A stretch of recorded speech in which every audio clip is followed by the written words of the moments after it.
Terima kasih sekali lagi kepada Bapak Kapolda dan seluruh jajaran yang telah menjadi tuan rumah acara konferensi pers hari ini. Ini penting karena semangat kita untuk bisa menghadirkan keadilan atas urusan tanah dan tata ruang di negeri kita, sekaligus kita ingin meyakinkan kepastian hukum untuk menghadirkan iklim investasi yang semakin kompetitif, semakin menjanjikan bagi para investor, maka kami Kementerian ATR BPN ingin benar-benar meningkatkan sinergi dan kolaborasi dengan seluruh stakeholders, terutama jajaran Kepolisian Republik Indonesia, jajaran kejaksaan di seluruh tingkatan, karena kita ingin sekali lagi memberantas mafia tanah sampai dengan ke akar-akarnya. Kami tegas dan benar-benar serius menjalankan operasi ini. Kita bersyukur dan apa yang Bapak Ibu saksikan ini menunjukkan sebuah joint forces, kesatuan, keterpaduan antara seluruh elemen, pemerintah pusat, pemerintah daerah, kemudian lintas sektor, lintas kementerian dan lembaga, aparat penegak hukum. Ini merupakan bukti konkret bahwa jika kita kompak dan solid, walaupun mafia tanah kita tahu tidak mudah diselesaikan karena kompleks, belasan tahun, puluhan tahun, jaringnya ada di mana-mana, resourcesnya juga luar biasa, ada aktor-aktor intelektualnya, backupnya juga kuat-kuat, tapi kita yakini kalau kita solid, kompak, dan hati kita bersih, niat kita baik, insya Allah semua tantangan bisa kita hadapi dan kita bisa memberantas mafia tanah ini di Indonesia.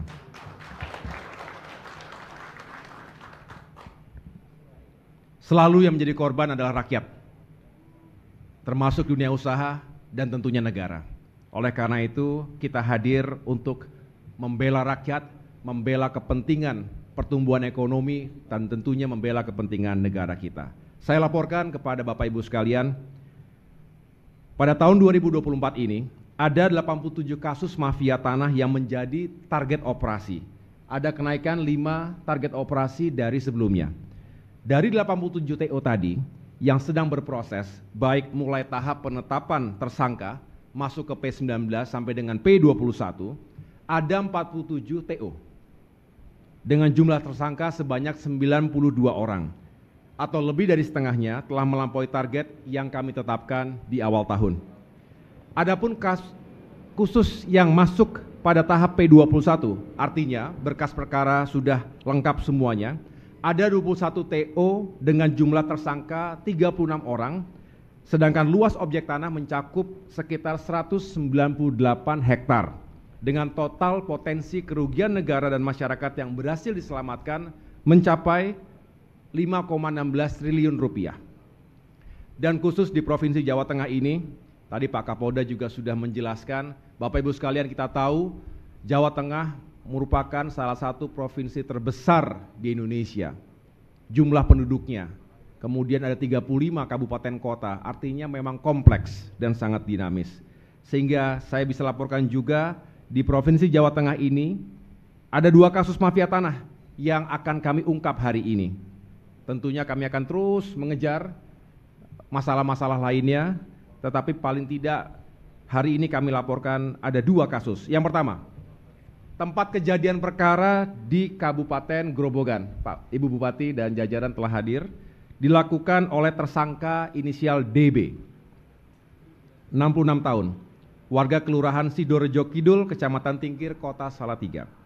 Modus operandi yang dilakukan tersangka adalah pemalsuan akte otentik tentang pengalihan kepemilikan tanah tanpa persetujuan pemilik yang sah, sehingga seolah-olah mengakibatkan hilangnya hak pemilik yang sah dengan bantuan oknum notaris. Awalnya tahun 2003 telah dilakukan penyitaan lahan tanah SHGB nomor 1 PT Semen Sugih Harapan oleh pihak Kejaksaan Negeri Jakarta. Lalu pada tahun 2004 dilakukan lelang yang dimenangkan oleh PT Alip. Hadir di sini ya para korban. Selanjutnya pada tahun 2010 hingga 2011 mulai terjadi pemalsuan dokumen untuk mengalihkan hak dari PT Alip kepada tersangka DB.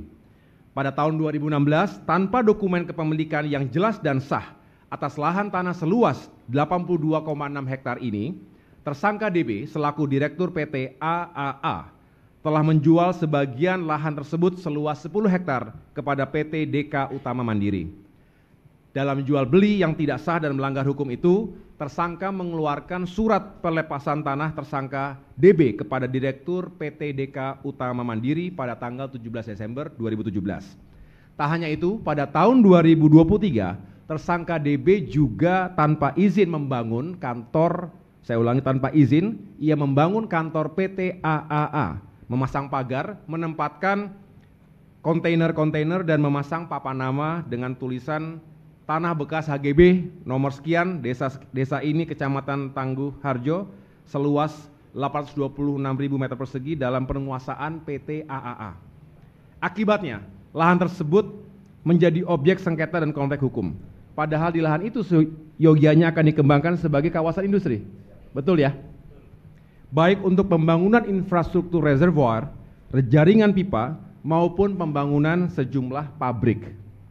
Untuk itu dengan terungkapnya kasus ini, maka kami menyelamatkan potensi kerugian masyarakat dan negara sebesar kurang lebih 3,41 triliun rupiah. Nilai itu kami hitung berdasarkan terhambatnya rencana investasi, termasuk rencana pembangunan kawasan industri. Jadi ini Pak Kapolda, terbesar sampai dengan hari ini yang telah kami ungkap dari antara kasus-kasus yang lain. Jadi itu kasus yang pertama. Sekarang saya akan menjelaskan kasus yang kedua. Tempat perkara berada di Kota Semarang yang dilakukan oleh tersangka DBP, 34 tahun. Warga Kelurahan Randusari, Kecamatan Semarang Selatan, Kota Semarang, Provinsi Jawa Tengah. Modus operandi yang dilakukan yaitu penipuan dan penggelapan terkait jual beli tanah kafling. Adapun peristiwanya terjadi pada bulan April 2019. Ketika itu korban melihat iklan penjualan rumah dengan luas 121 meter persegi dan menghubungi nomor telepon tersangka DBP. Jadi sebelum saya lanjutkan Bapak Ibu sekalian, ini memang berbeda. Yang tadi kelasnya investasi, pabrik-pabrik, industri triliunan. Yang ini cakupannya memang individu, tapi justru sering sekali terjadi. Dan mungkin bagi sebagian ini nggak terlalu besar, tapi bagi masyarakat angka yang akan saya sebutkan tentu sesuatu yang juga besar sekali. Dan ini sering terjadi. Oleh karena itu kita juga tidak hanya mengungkap yang besar-besar, tapi kita harus membangun literasi ini kepada masyarakat. Banyak kasus yang juga skopnya lebih pada individu, tapi sering terjadi di antara kita. Oleh karena itu izinkan saya untuk meneruskan penjelasan ini. Korban bertemu dengan DBP untuk membahas lokasi dan harga perumahan. Keduanya sepakat dan membuat perjanjian jual beli di hadapan notaris. Korban membayar uang muka sebesar 250 juta rupiah beserta biaya lainnya. Setahun kemudian, sekitar bulan Maret 2020, korban mengajukan KPR kepada bank, tetapi ditolak karena belum ada AJB. Ketika AJB dimintakan kepada tersangka DBP, tersangka hanya berdalih agar korban menunggu prosesnya. Kemudian pada April 2020, korban minta uangnya dikembalikan sajalah, tetapi tersangka DBP kemudian baru mengakui bahwa rumah yang sudah dibeli oleh korban tersebut telah dijual kepada pihak yang lain. Setahun setelah itu pada April 2021, tersangka DBP menyanggupi untuk membayar hutang secara mengangsur sebanyak 3 kali dalam kurun waktu hingga Juni 2021. Namun hingga November 2021, tersangka tidak pernah menepati janjinya. Akhirnya, korban melapor kepada pihak yang berwajib. Sebagai informasi, ternyata tersangka DBP juga adalah seorang residivis yang telah dipidana selama 2 tahun penjara dalam kasus perkara lainnya.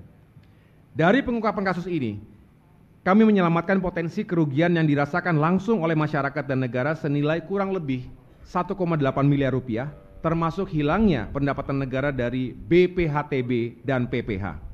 Saat ini berkas perkara kedua kasus itu statusnya sudah melewati tahapan P21. Terhadap kasus DB, tersangka sudah dinyatakan bersalah oleh Pengadilan Negeri Purwodadi. Sedangkan kasus tersangka DBP, ini mirip-mirip jadi agak-agak rancu nih, DB satu lagi DBP. Ini nggak ada hubungan saudara kan? Oh nggak ada ya.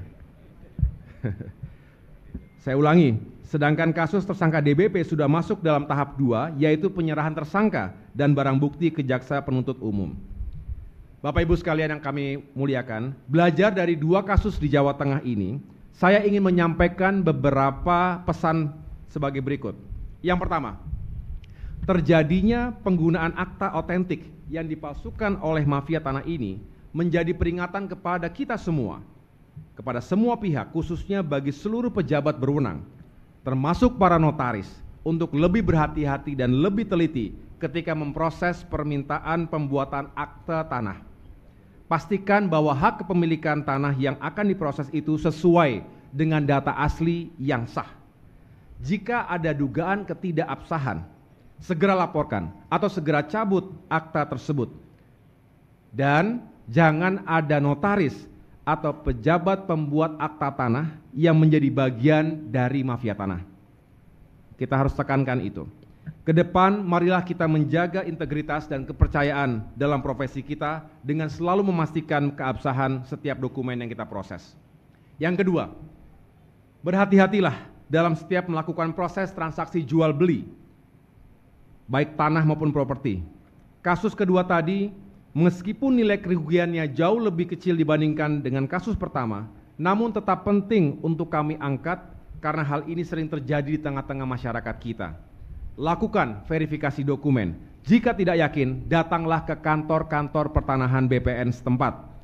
Ketidakcermatan dalam proses jual beli ini dapat membuka peluang bagi masyarakat dan membuka peluang bagi merebaknya kasus-kasus penipuan dan penggelapan, dan masyarakat akhirnya kembali menjadi korban.